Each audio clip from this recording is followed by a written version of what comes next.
Hablar de economía, ahora del esquema económico que está preparando el gobierno. Recordemos primero, el presidente Milei hablaba de dolarización, algo que quedó medio en el olvido por las dificultades que implica dolarizar. Después se habló de una competencia de monedas, también la competencia de monedas fue perdiendo peso y ahora se habla desde el gobierno nacional de una dolarización endógena. ¿Qué es una dolarización endógena? ¿Qué implica?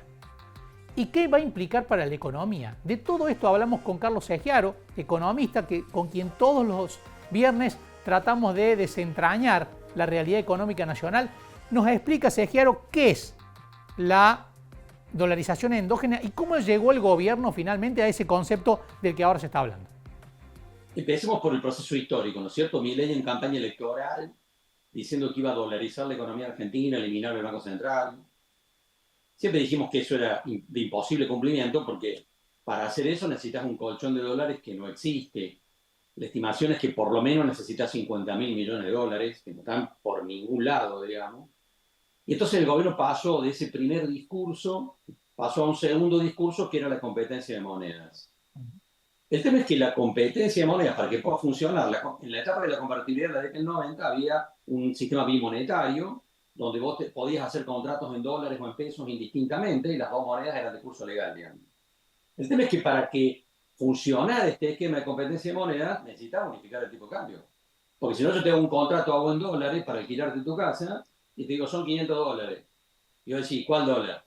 El MEP, el contrato con liquidación, el dólar oficial. Para ir por un esquema bimonetario, básicamente, en términos de contratos, necesitas que haya unificación cambiaria. Y para hacer eso necesitas salir del cepo. Y tampoco podés. En realidad, Caputo jugó hasta hace un mes a conseguir de parte del Fondo Monetario Internacional unos 10.000 millones de dólares adicionales. Y hace un mes quedó en claro que el Fondo Monetario no está dispuesto a darle ni 5.000 ni 10.000 millones de dólares adicionales, casi diríamos en lo que resta del año, hasta que no haya elecciones en los Estados Unidos, digamos. Las elecciones son en noviembre, pero en el caso que asuma Donald Trump sería más permeable favorecer la posición argentina. Donald Trump recién en enero va a ser presidente. De tal manera que el Fondo Monetario le dejó en claro a Caputo que no está dispuesto a adelantarle 10.000 millones ni 5.000 millones.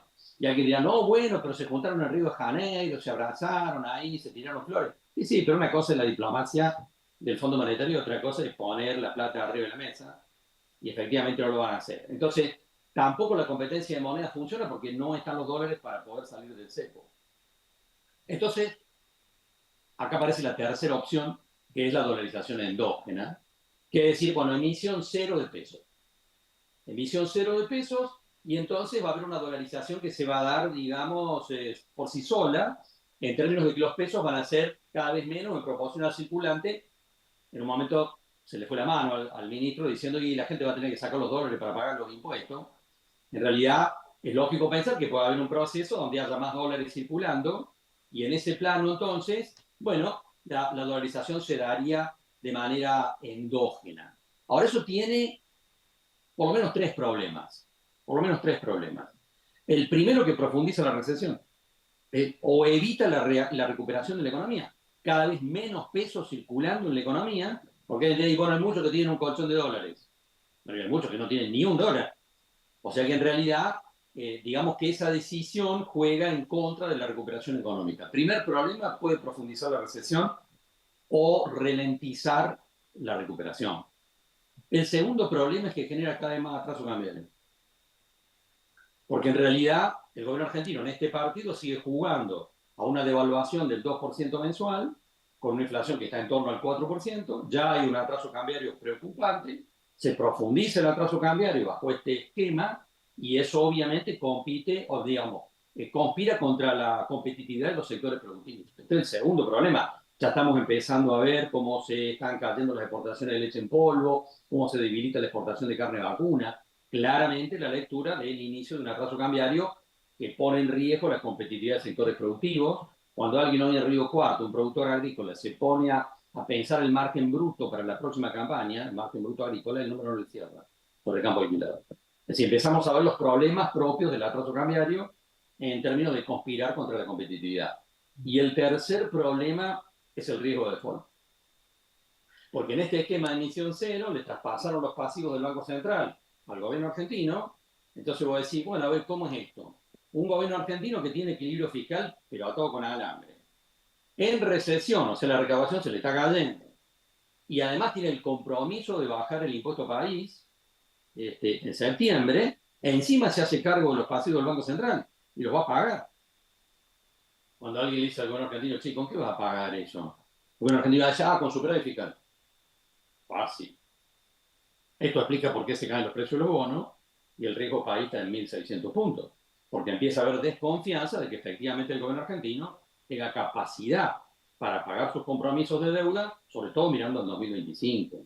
De De tal hecho, no manera está, que esta apuesta a la dolarización endógena tiene un conjunto de riesgos importantes. Profundizar la recesión es un riesgo. El segundo, más pérdida de competitividad vía atraso cambiario. Y el tercero, no menor, algún riesgo de default por incumplimiento de compromisos de pago de deuda de cara al 2025. y Y de esto hecho expresa, no está acumulando reservas. ¿cierto? La incertidumbre que está planteando el mercado, ¿no? Claro, y no acumula reservas, ¿no? O a un ritmo mucho menor del que se había. Bueno, limita la acumulación de reservas por varios frentes. El primero porque estás comprometiéndote a vender dólares en el contrato con liquidación y el segundo es que estás ralentizando la generación de divisas porque el mercado está suponiendo, digamos, teniendo en claro que ya está su cambiario. Entonces los productores agrícolas, por ejemplo, vendieron la soja, el maíz, lo que hacía falta para pagar compromisos comerciales y ahora se sientan a esperar otro tipo de cambio o la baja de retenciones. Y en realidad la baja de retenciones no va a ocurrir razonablemente porque el gobierno quiere equilibrar las cuentas fiscales. Es decir, estamos en un terreno complicado, y el presidente de la Nación dijo, hasta que no vea la inflación en cero no paro. Bueno, el tema es a qué costo. El costo de querer bajar la inflación, como decíamos, a cualquier costo, implica recesión y atraso cambiario y pérdida de competitividad. El tema acá de nuevo está en decir, bueno, ¿los costos que hay que pagar para llegar a la inflación cero son razonables o no? Este es el punto, ¿no? Bueno, el ministro habló incluso de la posibilidad de deflación a fin de año. Bueno, es que obviamente no creo que lleguemos a eso, pero si el gobierno argentino persiste en la actual política económica, es lógico pensar, lo hemos hablado otras veces, ¿no es cierto? Que podamos ver una inflación de 2 puntos en noviembre, en octubre, no creo que de cero, pero sí de 2 puntos o 3 puntos, una baja sustancial de la inflación, pero en un contexto muy complicado para muchos sectores productivos, ¿no? Y para la generación de empleo, Bueno, con ha un habido, aumento tal vez un aumento de la tasa de desocupación también, ¿no es cierto? Entonces el tema es, ¿cuál es el costo que estás dispuesto a pagar por bajar la inflación? En términos productivos, en términos de empleo, en términos de pérdida por adquisitivo de millones de personas. ¿Y hasta bueno, qué punto la sociedad existe ese esfuerzo?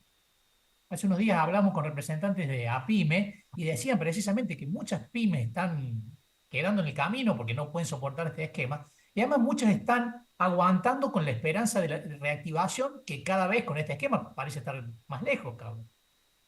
Y además una reactivación muy débil, la que cabe esperar frente a la magnitud de la caída que hubo en el primer semestre. Ejemplo, si yo te dijera, bueno, a ver, vos vendías 10 heladeras, un comercio en Río Cuarto vendías 10 heladeras por mes, esto último, el año pasado, ahora pasaste a vender dos, si dentro de unos meses vendés tres, te aumentó el 50%. Sí, pero estás al horno con papa lo mismo, digamos, porque tu punto de equilibrio era 10. Entonces, aunque va a haber números positivos medidos intermensualmente, igualmente de ninguna manera van a compensar la tremenda pérdida de caída de las ventas que han tenido gran cantidad de sectores empresarios en el primer semestre del año, ¿no? Carlos, el gobierno encara este esquema porque no le queda otra, porque tiene tan limitado el frente económico, cambiario, financiero, que no le queda otra, o tiene otras opciones para tratar de bajar la Yo, inflación. yo particularmente creo que hay otras opciones en términos de buscar equilibrio entre desempeños de variables. Es decir, cuando el presidente dice, yo voy a llevar la inflación cero, hasta eso no paro, es decir, cueste lo que cueste, está poniendo un objetivo extremo que va a tener un costo en términos de nivel de actividad económica, en términos de competitividad. Yo particularmente yo iría por una política económica un poco más flexible, bajar la inflación con un poco más de prudencia, digamos, no en una visión tan extrema, y tratando de no tensionar más el nivel de actividad económica y sobre todo de no tensionar más la pérdida de competitividad vía atraso cambiario. Porque la estrategia de pisar el tipo de cambio para bajar la inflación ya la vimos otras veces en la Argentina y invariablemente esa estrategia ha terminado mal. Carlos Ejero, analizando el esquema monetario, el esquema económico del gobierno nacional y este concepto de la dolarización endógena, ¿no? Que apuesta a secar de pesos la plaza, lo que puede redundar, entre otros efectos negativos, en una profundización de la recesión, de la caída de la actividad económica que ya de por sí está siendo muy profunda.